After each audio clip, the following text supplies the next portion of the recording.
Bonjour, je vais vous présenter la correction de la séance numéro 2 sur les caractéristiques des réseaux sociaux qui fait partie de la séquence numéro 5, les réseaux sociaux.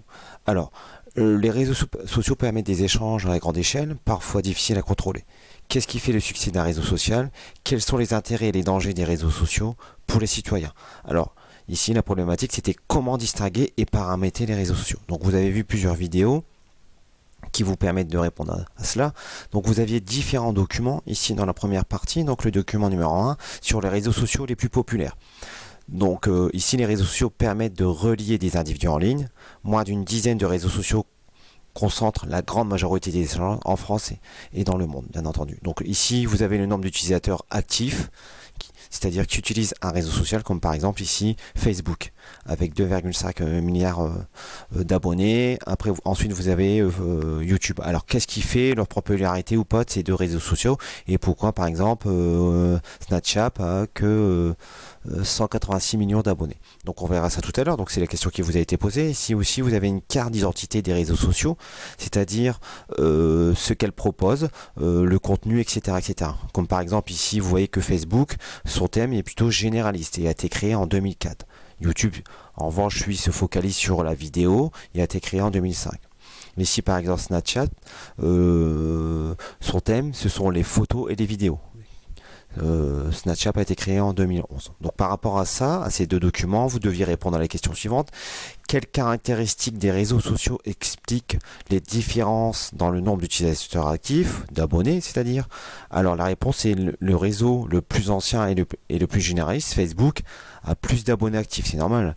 Il a été créé en 2004, donc il y a plus d'abonnés. YouTube est assez ancien aussi, donc c'est le deuxième réseau social le plus utilisé.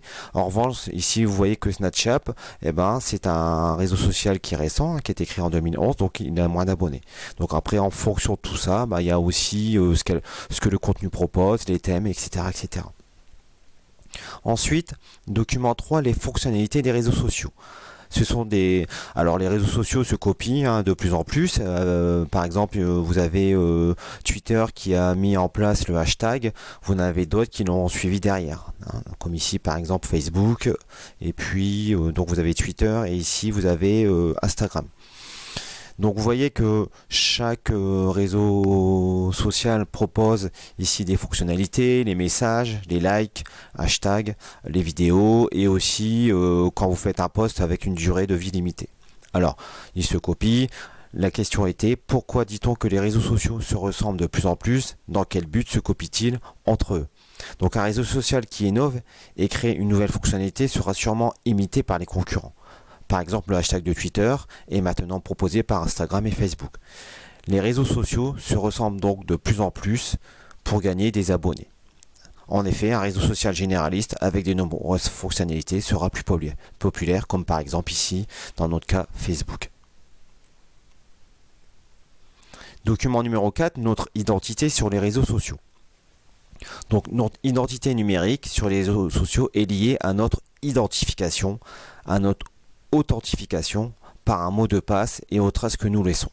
Elle conditionne notre e-réputation. Alors ici, vous avez la création de l'e-réputation sur les réseaux sociaux. Comment, ici à la fin, à la phase 4, je vais avoir ma e-réputation. Donc, pour utiliser les réseaux sociaux, nous nous connectons avec un identifiant et un mot de passe. Donc ça, vous le savez tous. Donc on se connecte ici sur ce réseau social, par exemple.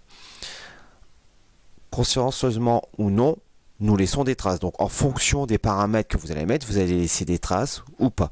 Comme par exemple les cookies, etc., etc.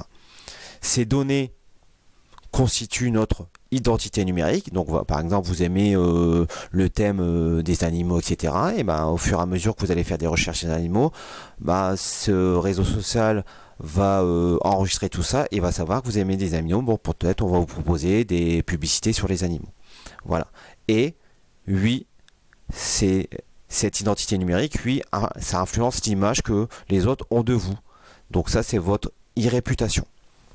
Alors la question était, en quoi l'identification et l'authentification de l'utilisateur d'un réseau social permettent-elles de contrôler son identité numérique et sa e-réputation? Alors, il est important de s'identifier sur les réseaux sociaux pour que personne ne puisse accéder à vos informations personnelles ou publier des choses en notre nom. Donc il faut sécuriser avec un login et un mot de passe. D'accord? Donc ça c'est important. Les données personnelles ainsi que les publications qui ne viendraient pas de nous peuvent affecter notre e-réputation. Bien entendu, si on arrive à se connecter sur votre compte et on détourne vos vidéos, vos photos, etc., ça peut être dommageable pour vous. Il faut donc protéger l'accès à notre compte par un mot de passe sûr. Donc ça on vous le dit, hein, et souvent lorsque vous inscrivez sur des comptes, il faut mettre un mot de passe sûr avec plusieurs lettres, plusieurs caractères, des nombres, etc.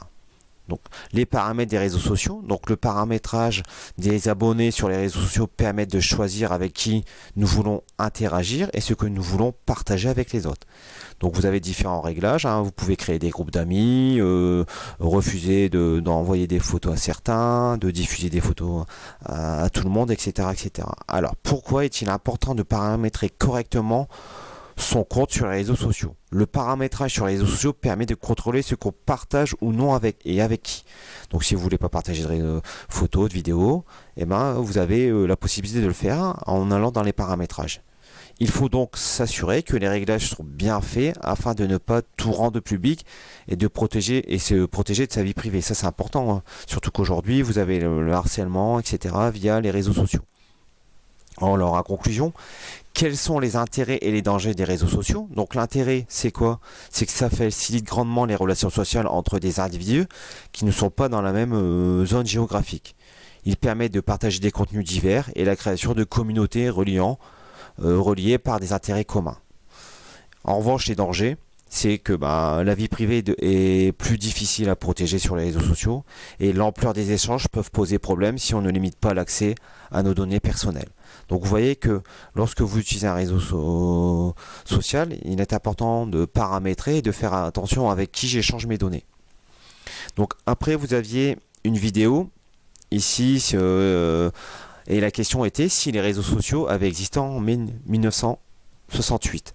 Donc ici vous aviez regardé la vidéo et je vous ai posé comme question, à votre avis, qu'est-ce que cela aurait pu changer si les réseaux sociaux avaient existé?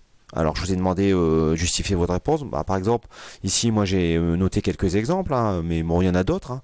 Une information encore plus rapide grâce aux réseaux sociaux, une augmentation plus rapide de la mobilisation, une désinformation plus rapide du pouvoir ou des manifestants, une haine et violence en vidéo exploitée par le pouvoir et les manifestants, et la presse dite gouvernementale ne pourrait pas répandre des informations sans un contre-pouvoir plus rapide. Donc voilà, j'en ai terminé pour la vidéo explicative de correction pour les caractéristiques des réseaux sociaux. Prenez bien note car je vérifierai lors de la reprise des cours la correction.